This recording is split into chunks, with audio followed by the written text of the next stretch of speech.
আসসালামু আলাইকুম। কেমন আছেন সবাই? আমি আলহামদুলিল্লাহ আল্লাহর রহমতে এবং আপনাদের দোয়ায় বেশ ভালো আছি। প্রতিদিন ভিডিওটা স্টার্ট করি কিচেন থেকে। আজকের ভিডিওটি স্টার্ট করেছি আমার ক্লাসরুম থেকে। বিষয়টা হলো আমার ল্যাব এক্সাম ছিল, যেটা কিনা ঈদের পরেই হওয়ার কথা ছিল, বাট আনফর্চুনেটলি আমার এক্সামটার ডেট পিছিয়ে পড়ে এবং আজকে এক্সামটা হয়। তো এক্সামে হলে গিয়েছি, এরপরে আমাদের রিটার্ন এক্সাম হলো, তারপরে ভাইবা হয়েছে। তো তারপরে 3টা ল্যাব খাতা সাইন করিয়েছি। তারপরে বাসায় এসেছি তখন 3:30 বাজে, আর 9টায় গিয়েছি। তো আপনাদের মনে প্রশ্ন জাগতেই পারে যে বাবুকে আমি এত লং টাইম কোথায় রেখে গিয়েছিলাম। আসলে আমাদের টোনাটুনি সংসার, তো এখানে ওকে রাখার মতো কেউ নেই, আমার কোনো হেল্পিং হ্যান্ডও নেই। তো ওকে আমি আসলে বাড়িয়াল আন্টির বাসায় রেখেছিলাম, সেখানে ও প্রপারভাবেই সেফলি থাকে। ওর এই 2-2.5 বছর বয়সে আমি যতবারই এক্সাম দিতে গিয়েছি, হয় ওর বাবা রেখেছে, তা না হলে আমি বাড়িয়াল আন্টির বাসায় রেখে গিয়েছি। আসলে একই সাথে সংসার, বাচ্চা, পড়ালেখা সামলানো কতটা যে কষ্টের, সেটা যে মা করেন শুধুমাত্র সেই মাই রিয়েলাইজ করতে পারবেন।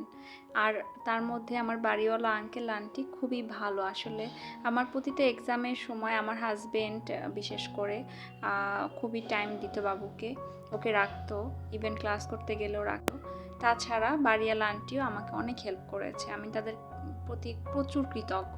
আমি কিন্তু আসল কথাটা বলতেই ভুলে গিয়েছি, সেটা হলো ভিডিওর এই পর্যায়ে যদি কেউ থেকে থাকেন আর লাইক দিতে ভুলে গিয়ে থাকেন, অবশ্যই একটি লাইক করে দিবেন। আজকের ভিডিওর মাধ্যমে আমার চ্যানেলে যদি কেউ নতুন এসে থাকেন, চ্যানেলটিকে সাবস্ক্রাইব করার যোগ্য মনে হলে আপনার কাছে অবশ্যই আমার চ্যানেলটিকে সাবস্ক্রাইব করে পাশে থাকা বেল আইকনটি প্রেস করে দিন। আজকে সকালে ব্রেকফাস্ট শুধু বাবুর জন্য রেডি করেছিলাম। আমাদের দুইজনের নাস্তা বাহির থেকে কিনে আনা হয়েছিল, কিন্তু দুপুরে তো আর গাফিলতি চলে না, কারণ দুপুরে তো ভারী খাবার খাওয়ার টাইম, তাই না?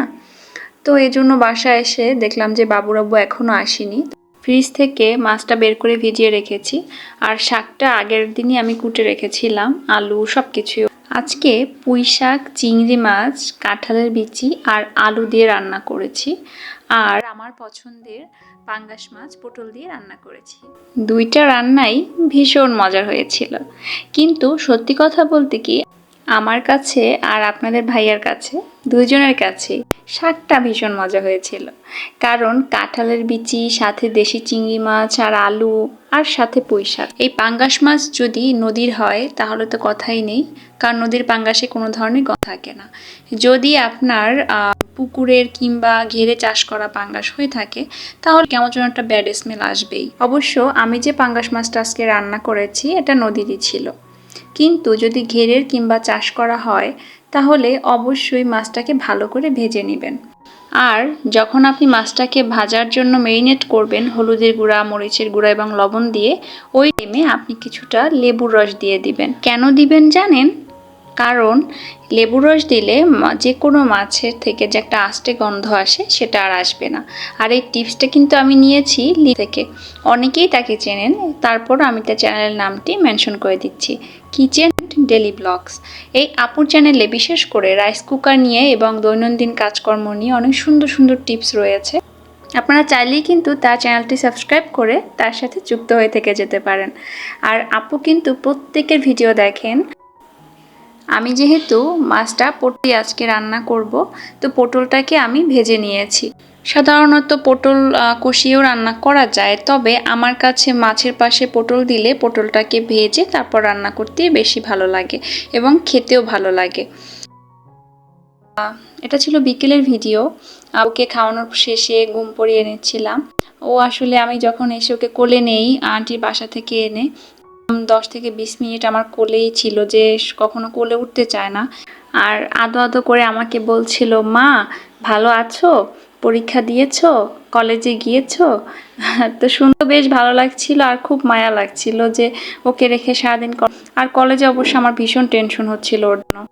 তো যাই হোক, এটা ছিল সন্ধ্যার দিকে, আমার আজকে এক্সাম শেষ। তো কোনো কিছু একটু হ্যাপি মনে হলে আমার কাছে না পেস্ট্রি খেতে ভীষণ ভালো লাগে। আর আমার বাচ্চাটাও মাশাল্লাহ পেস্ট্রি লাভার হয়েছে, মানে সেও পেস্ট্রি খুব পছন্দ করে। তো ইচ্ছা আছে ইন ফিউচারে আমার একটা বেকিং শুধুমাত্র আমার বাচ্চার জন্য, কারণ ও কেক অনেক বেশি পছন্দ করে। আর বাহির থেকে কেক না কিনে খাওয়াই ভালো, যতই ব্র্যান্ডের হোক না কেন, এগুলো তো সুগার ফ্রি থাকে না। তাই বাবুর আব্বুও বলেছেন যে বেকিং কোর্সটা করে ফেলো। আমার এই ছোটোখাটো বিষয় খেয়াল রাখা, ছোটোখাটো খুশি, এগুলোতে আমার ভালোবাসার মানুষটার, আমার প্রিয় মানুষটার খুব আগ্রহ, যেটা কিনা অনেক পুরুষের মধ্যেই থাকে না। তাই আমি প্রতিটা মুহূর্ত নিজেকে একজন ভাগ্যবতী নারী হিসেবেই মনে করি। তো পেস্ট্রিটা খাওয়া শেষ, এরপর বাবুকে দেখলাম ও খেলায় ভীষণ ব্যস্ত হয়ে পড়েছে। তাই আমি আর সময় নষ্ট না করে আমার যে অর্ডারে একটা হ্যান্ডমেড জুয়েলারি বানানোর কথা ছিল, নূপুর, তো সেটা বানাতে বসে গিয়েছি এবং বানিয়েও নিয়েছি। তো ভাবলাম আপনাদের সাথে কিছুই শেয়ার করি, এটাও শেয়ার করে নিই। আর আমার যে বিজনেস পেজ রয়েছে তার লিঙ্কটা আমার ডিসক্রিপশন বক্সে দেওয়া থাকবে, আপনারা চাইলে আমার আরও সুন্দর সুন্দর গহনা বানানো দেখতে পারেন। আর আজকের ভিডিওটি আর লং করব না, এ পর্যন্তই রাখছি। সবাই ভালো থাকবেন, সুস্থ থাকবেন। আল্লাহ হাফিজ।